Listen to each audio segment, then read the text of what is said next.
नमस्कार दोस्तों, हमारे चैनल स्टोरी विद देव में आपका हार्दिक स्वागत है।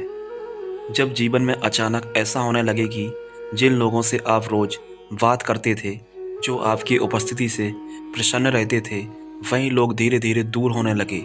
संदेशों का उत्तर ना दें, आपके विचारों में रुचि खो दें या बिना किसी स्पष्ट कारण के आपके जीवन से हटने लगें, तब सामान्य मन से इसे दुर्भाग्य, अपमान या अपनी गलती समझ लेता है। लेकिन परमहंस योगानंद जी कहते हैं कि यह कोई साधारण सामाजिक घटना नहीं है, यह आत्मा के विकास का संकेत है। क्योंकि जब चेतना का स्तर बदलता है तो पुराने संबंध स्वाभाविक रूप से ढीले पड़ने लगते हैं। जैसे जब वृक्ष बड़ा होता है तो उसकी पुरानी छाल स्वयं गिर जाती है, वैसे ही जब भीतर चेतना ऊंची होने लगती है तो वे लोग जो केवल आपकी पुरानी पहचान से जुड़े थे, धीरे धीरे दूर हो जाते हैं। यह इसलिए नहीं कि आप कम हो गए, बल्कि इसलिए कि आप बदल रहे हैं और परिवर्तन हर किसी को स्वीकार नहीं होता। कई बार लोग इसलिए दूर हो जाते हैं क्योंकि आपकी उपस्थिति अब उन्हें उनके भीतर की असत्यता दिखाने लगती है। आपकी शांति और उनकी अशांति को उजागर कर देती है। आपकी चुप्पी उनके शोर को असहज बना देती है और तब अहंकार रक्षा में दूरी बना लेता है। योगानंद जी कहते हैं कि जीवन में अकेलापन तब आता है जब आत्मा बाहरी सहारे छोड़कर भीतर की शक्ति से जुड़ने के लिए तैयार होती है। यह वह चरण है जहाँ ईश्वर स्वयं शक्ति को भीड़ से हटाकर एकांत में बुलाता है, ताकि वह अपनी वास्तविक दिशा पहचान सके। यदि इस समय आप लोगों को पकड़ने का प्रयास करते हैं, उन्हें मनाने लगते हैं या स्वयं को दोष देने लगते हैं, तो आप इस दिव्य प्रक्रिया में बाधा डालते हैं। क्योंकि जो जा रहा है वह आपका नहीं था और जो आपका है वह कभी नहीं जाएगा। इस चरण में सबसे आवश्यक है स्वीकार, मौन और आत्मनिरीक्षण। क्योंकि यही वह समय है जब ब्रह्मांड आपको सिखा रहा होता है कि आपका मूल्य दूसरों की उपस्थिति से नहीं, आपकी चेतना की गहराइयों से तय होता है। जो लोग इस चरण को समझ लेते हैं वे टूटते नहीं बल्कि भीतर से मजबूत हो जाते हैं, और एक दिन वही लोग या उनसे कहीं श्रेष्ठ संबंध आपके जीवन में स्वतः प्रवेश करते हैं। क्योंकि जब आप स्वयं के साथ खड़े होना सीख लेते हैं, तब संसार स्वयं आपके साथ खड़ा हो जाता है। परमहंस योगानंद जी आगे समझाते हैं कि जब जीवन में लोग दूर होने लगते हैं, तब वास्तव में ईश्वर व्यक्ति को बाहरी मान्यता की लत से मुक्त कर रहा होता है। क्योंकि जब तक मन दूसरों की स्वीकृति पर निर्भर रहता है, तब तक आत्मा अपनी वास्तविक शक्ति को पहचान नहीं पाती। यह वह समय होता है जब व्यक्ति को यह दिखाया जाता है कि जिन संबंधों पर वह स्वयं को टिकाए हुए था वे अस्थायी थे, और जो शाश्वत हैं वह भीतर स्थित हैं। इस चरण में मन बार बार प्रश्न करता है कि मैंने क्या गलती की, मुझ में क्या कमी रह गई। लेकिन योगानंद जी कहते हैं कि आत्मिक विकास के मार्ग पर चलने वाला व्यक्ति अक्सर अकेला हो जाता है, क्योंकि सत्य का मार्ग भीड़ का मार्ग नहीं होता। यह दूरी इसलिए आती है ताकि व्यक्ति पहली बार स्वयं की संगति को सहन करना सीखे। क्योंकि जो व्यक्ति स्वयं के साथ शांति से नहीं बैठ सकता, वह कभी भी सच्चे संबंध नहीं बना सकता।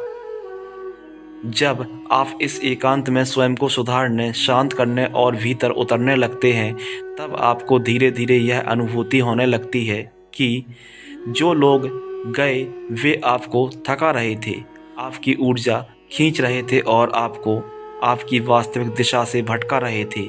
इसलिए ईश्वर कभी कभी प्रेम के रूप में नहीं बल्कि दूरी के रूप में कार्य करता है। यदि इस समय आप शिकायत छोड़कर स्वीकार सीख लेते हैं तो यही अकेलापन साधना बन जाता है, और यही साधना आने वाले जीवन की नींव रखती है। क्योंकि इसके बाद जो भी व्यक्ति आपके जीवन में प्रवेश करता है वह आवश्यकता नहीं बल्कि चयन होता है, और यहीं से जीवन की गुणवत्ता बदलनी शुरू होती है। परमहंस योगानंद जी कहते हैं कि जब जीवन आपको लोगों से खाली कर देता है, तब वह आपको स्वयं से भरने की तैयारी कर रहा होता है। क्योंकि वास्तविक परिवर्तन बाहरी परिस्थितियों से नहीं बल्कि आंतरिक दृष्टि के जागरण से आता है। इस चरण में व्यक्ति को यह अभ्यास करना चाहिए कि वह अपने एकांत को शत्रु ना माने बल्कि उसे गुरु की तरह स्वीकार करे, क्योंकि यही वह समय है जब आत्मा बिना शोर के बोलती है। योगानंद जी कहते हैं कि प्रतिदिन कुछ समय शांत बैठकर श्वास पर ध्यान देना, मन को स्थिर करना और ईश्वर को भीतर अनुभव करना इस खालीपन को शक्ति में बदल देता है। जब आप स्वयं को समझने लगते हैं, अपनी सीमाओं और क्षमताओं को पहचानने लगते हैं, तब आपको यह स्पष्ट होने लगता है कि अब आपको हर किसी की आवश्यकता नहीं बल्कि सही संगति की आवश्यकता है।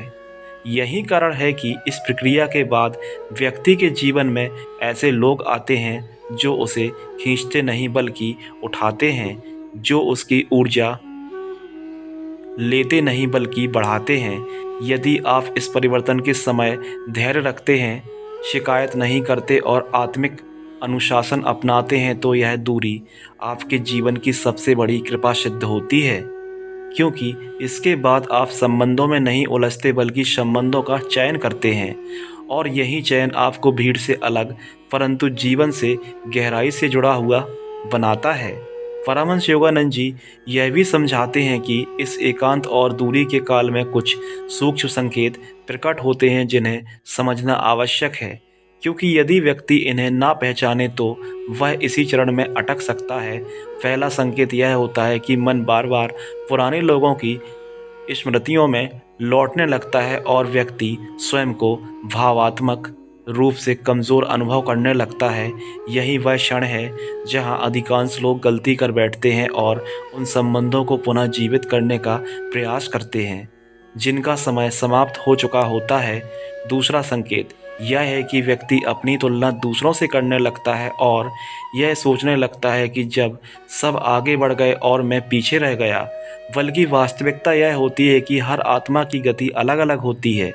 योगानंद जी कहते हैं कि इस समय सबसे बड़ी भूल जल्दबाजी में नए संबंध बनाना या भीड़ में स्वयं को खो देना है, क्योंकि यह एकांत स्थायी नहीं बल्कि संक्रमण काल होता है। यदि इस अवधि में व्यक्ति मौन, अनुशासन और आत्मनिरीक्षण बनाए रखता है तो धीरे धीरे भीतर एक स्थिरता जन्म लेती है, जिसमें व्यक्ति को यह स्पष्ट दिखाई देने लगता है कि अब उसे किसके साथ चलना है और किसे छोड़ देना है।